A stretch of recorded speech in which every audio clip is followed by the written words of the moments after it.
Hi friends, എല്ലാവർക്കും എൻ്റെ പുതിയ വീഡിയോയിലേക്ക് സ്വാഗതം. നമ്മളിന്ന് ഇടിമുഴക്കൽ ഭാഗത്തുള്ള ഇടിമുഴക്കലിൽ നിന്നും പന്തിരങ്കാവ് വരെയാണ് ഇന്നത്തെ യാത്ര കേട്ടോ. അപ്പോൾ ഇതിൻ്റെ ഇടയ്ക്ക് എവിടേക്ക് ഏതൊക്കെ വർക്കുകൾ തീർന്നു, കുറേ ഭാഗത്ത് ലൈൻ മാർക്കിംഗ് ചെയ്തിട്ടുണ്ട്, അതൊക്കെ കാണാം. Okay, let's go.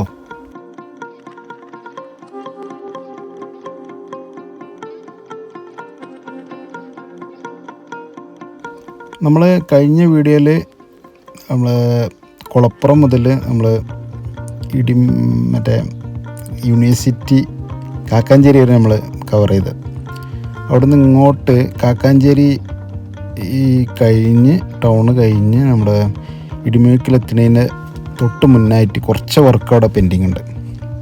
അപ്പോൾ അവിടെ വർക്കുള്ളത് കാരണം ഡൈവേർഷൻ ഉണ്ട്, അത് കാരണം ഭയങ്കര ഹെവി ട്രാഫിക്കാണ് അവിടെ. അപ്പോൾ അവിടെ പോലീസുകാരും കാര്യങ്ങളൊക്കെ ആയിട്ട് ഭയങ്കര ട്രാഫിക്കാണ്. അപ്പോൾ അതുകൊണ്ട് അവിടെ ഷൂട്ട് ചെയ്തിട്ടില്ല. അപ്പോൾ അവിടെ നിന്ന് ഇങ്ങോട്ട് നമ്മൾ പോരുമ്പോൾ നമ്മളിപ്പോൾ ഇടിമുഴക്കൽ റീഅലൈൻമെൻറ്റിലൂടെ നമ്മൾ പോണത്.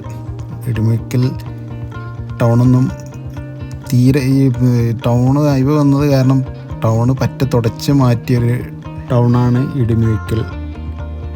ഇടിമുഴക്കൽ അങ്ങാടി ഫുള്ള് പൊളിച്ചാണ് പോയി. അപ്പോൾ പുതിയ പുതിയ ബിൽഡിങ്ങുകൾ വരുന്നുണ്ട്. അപ്പോൾ ഇവിടെ നിന്നാണ്ട് നമ്മൾ കോഴിക്കോട് ബൈപ്പാസ് തുടങ്ങണം.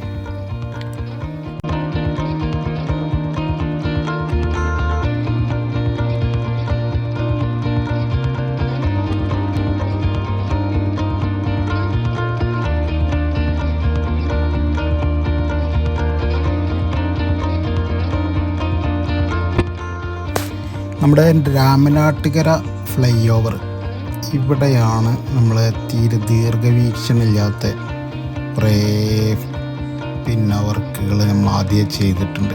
അതിലൊന്നാണ് ഈ ഫ്ലൈ ഓവർ.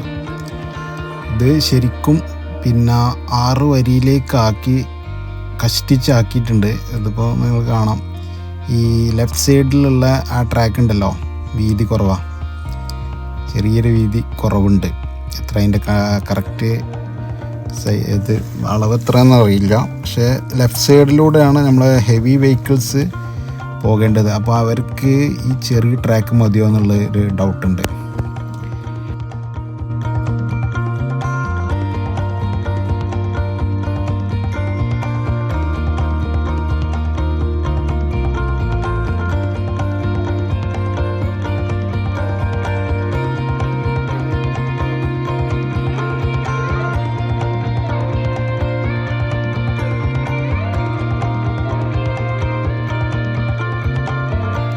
കോഴിക്കോട് ബൈപ്പാസിൽ പണികൾ ഇനിയും കുറേ പാലത്തിൻ്റെ പണിയായിട്ടും അതൊക്കെ കുറേ പെൻഡിങ്ങിലുണ്ട്. എങ്കിലും പണി തീർന്ന ഭാഗങ്ങളിൽ ലൈൻ മാർക്കിംഗ് വരെ ഇവർ ചെയ്തിട്ടുണ്ട്. ഈ ഭാഗത്തൊക്കെ കണ്ട ലൈൻ മാർക്കിംഗ് ഒക്കെ ചെയ്ത് ക്രാഷ് ബാരിയറൊക്കെ പെയിൻ്റ് അടിച്ചു ഒക്കെ റെഡിയാക്കിയിട്ടുണ്ട്. പക്ഷേ കുറച്ച് അങ്ങോട്ട് പോയി കഴിഞ്ഞാൽ വീണ്ടും വർക്കുകൾ നടക്കുന്ന ഏരിയകൾ അതുകൊണ്ട് ബൈപ്പാസിൽ ശരിക്ക് ഇതിൻ്റെ കുറേ മുന്നേ തന്നെ പണി തീർക്കാവുന്നതാണ്. പക്ഷേ കാരണം വൈഡനിങ് മാത്രമേ ഉള്ളൂ, റീഅലൈൻമെൻറ്റ് ഈ ഭാഗത്തില്ല. അപ്പോൾ എത്രയും പെട്ടെന്ന് ഫാസ്റ്റായിട്ട് നമുക്ക് വർക്ക് തീർക്കാവുന്നതായിരുന്നു. പിന്നെ മണ്ണിൻ്റെ ലഭ്യത കുറവ് കാരണമൊക്കെ ആയിരിക്കാം ഡിലേ വന്നത്. മറ്റേ മലപ്പുറം ജില്ല റീച്ചിനെ അപേക്ഷിച്ച് ഇവിടെയൊക്കെ പെട്ടെന്ന് തീരേണ്ടതാണ്. അപ്പോൾ ഈ ഭാഗത്തൊക്കെ ലൈൻ മാർക്കിങ് കാണാം.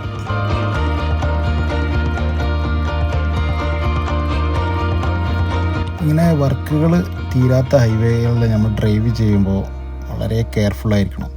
അപ്പോൾ ഇത് ലൈൻ മാർക്കിംഗ് ഒക്കെ കാണുമ്പോൾ നമ്മൾ അടിച്ച് മിന്നാൻ തോന്നും വണ്ടി. പക്ഷേ പെട്ടെന്ന് കാണാം സ്റ്റോപ്പ് സിഗ്നൽ വരുന്നത്. അപ്പോൾ നമുക്ക് കൺട്രോൾ കിട്ടില്ല. അപ്പോൾ മാക്സിമം ഒരു 60 സ്പീഡിൽ മെയിൻറ്റെയിൻ ചെയ്ത് പോവാം, കൂടുതൽ സ്പീഡ് എടുക്കാതെ.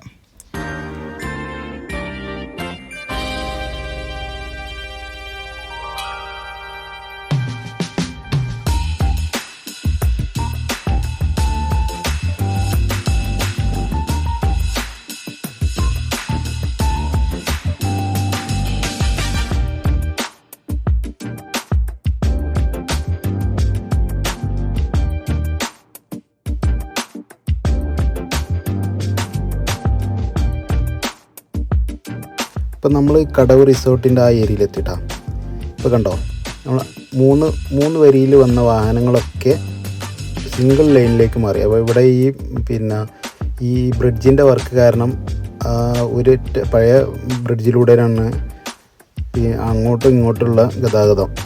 അപ്പോൾ അത് കാരണം ഇവിടെ ഒരു ചെറിയൊരു ബ്ലോക്ക് വരുന്നത് കണ്ടോ. അപ്പോൾ ഇതുപോലെയാണ് ഈ വർക്ക് നടക്കുന്ന ഏരിയകളിലൊക്കെ ഇപ്പോൾ ബ്ലോക്ക് ഉള്ളത്. അപ്പോൾ ഇതൊക്കെ മുൻകൂട്ടി കണ്ടു വേണം നമ്മൾ യാത്ര ചെയ്യാനായിട്ട്. പെട്ടെന്ന് ഡൈവേർഷൻ വരാം. അപ്പോൾ ഈ ലെഫ്റ്റ് സൈഡിലാണ് പുതിയ പാലുള്ളത്.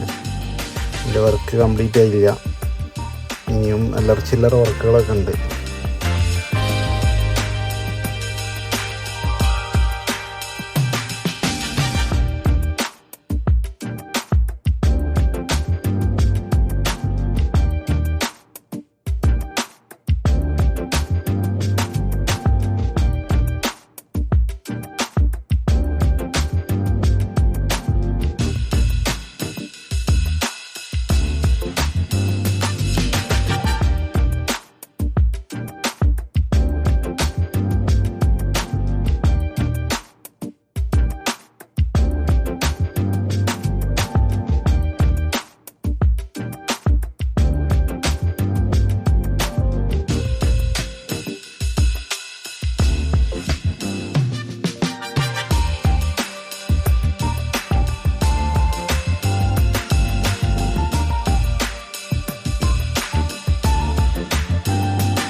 ഇപ്പോൾ നമ്മൾ ടാറ്റ ഷോറൂമിൻ്റെ മുൻവശത്തൂടെയാണ് പോണത്.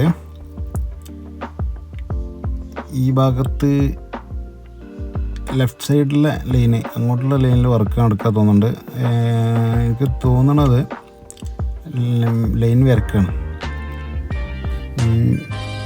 Line marking. അപ്പോൾ ഈ സൈഡിൽ ലൈൻ മാർക്കിങ് കഴിഞ്ഞു. അപ്പോൾ ഈ ഭാഗത്ത് കൂടെ അങ്ങോട്ടും ഇങ്ങോട്ടുള്ളത് ഈ ഭാഗത്തു കൂടെയാണ് പോണത്. അപ്പോൾ ഓക്കെ, അപ്പോൾ ഈ വീഡിയോ ഇവിടെ അവസാനിപ്പിക്കുകയാണ്. ഇതുവരെയാണ് നമ്മൾ ഷൂട്ട് ചെയ്തത്. ഇവിടെ നിന്നുണ്ട് വീണ്ടും മറ്റേ ഹൈവേയിലേക്ക് മാറി ലെഫ്റ്റ് സൈഡിലേക്ക്. ഈ ഭാഗത്ത് ലൈൻ മാർക്കിങ് റൈറ്റ് സൈഡിലേ ചെയ്തിട്ടുള്ളൂ, അപ്പോൾ ലെഫ്റ്റ് സൈഡിൽ ചെയ്തിട്ടില്ല. അപ്പോൾ അതിൻ്റെ വർക്കുകളാണ് ഇപ്പോൾ നടക്കുന്നത് തോന്നുന്നുണ്ട്. അപ്പോൾ ഓക്കെ, വീഡിയോ ഇഷ്ടപ്പെട്ടിട്ടുണ്ടെങ്കിൽ ഒന്ന് ലൈക്ക് തരാം, അഭിപ്രായങ്ങളൊക്കെ അറിയിക്കാം. Okay, thank you for watching my video.